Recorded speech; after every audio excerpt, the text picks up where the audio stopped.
deadlines. Yeah. What is the difference between early decision and early Yeah. action? Because they sound very similar. You know, it's one of the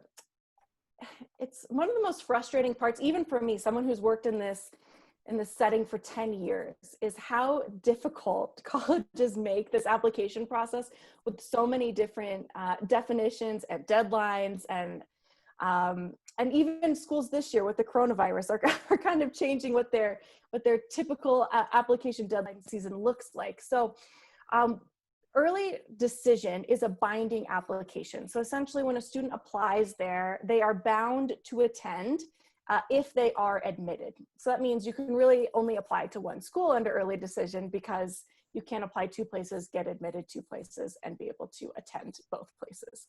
So the only way out of an early decision admittance is if you can demonstrate financially that your family is not able to afford the cost of attendance. And so in most cases, if a student has applied early decision, it is their top choice school, obviously, because you're bound to attend if you are accepted. And if you are applying somewhere under early decision, you should understand the financials and the cost of attendance, and also do thorough research on like background of financial aid, scholarships, and things from the institution that may be afforded to you to help you attend. So for early decision, we really like to tell students that this is your top choice school.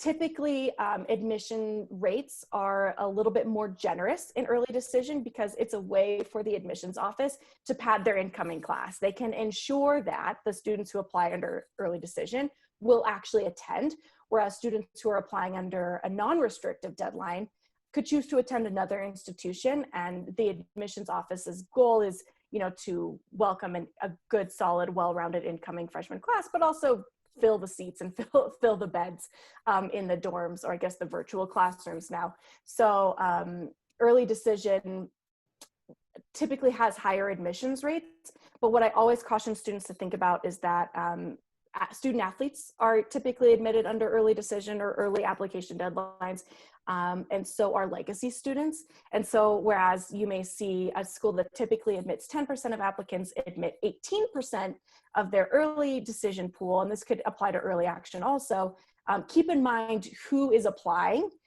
in that early pool, because that does kind of skew results, or students who were likely to be admitted are most likely going to apply under that deadline. Early action is non-restrictive, so it gives you the opportunity to show the institution that, I got my application done early. I'm signaling to you that you are one of my top choice schools. You can apply to a few schools under early action because it is non-restrictive, and you are not bound to attend. So if you apply to 2 schools under early action, you have the opportunity to choose between those 2 schools if you happen to be admitted. Now, like I mentioned at the beginning, college admissions likes to be really tricky, and there is something called restrictive early action. That means that you can only apply to that one school under that restrictive early action deadline. They call it REA, but you are not bound to attend if you are admitted. So that is, it's a friendlier version of early decision, and another way admissions likes to just turn everything on their head and keep people on their toes. Yeah, I feel like we're kind of playing Twister. Yeah. I feel like maybe a good way to remember the distinction is early decision is essentially meaning you have decided. You have decided. That school. Early action is like I'm taking action to signal that it's the top of my list. Correct. Maybe Correct. Okay.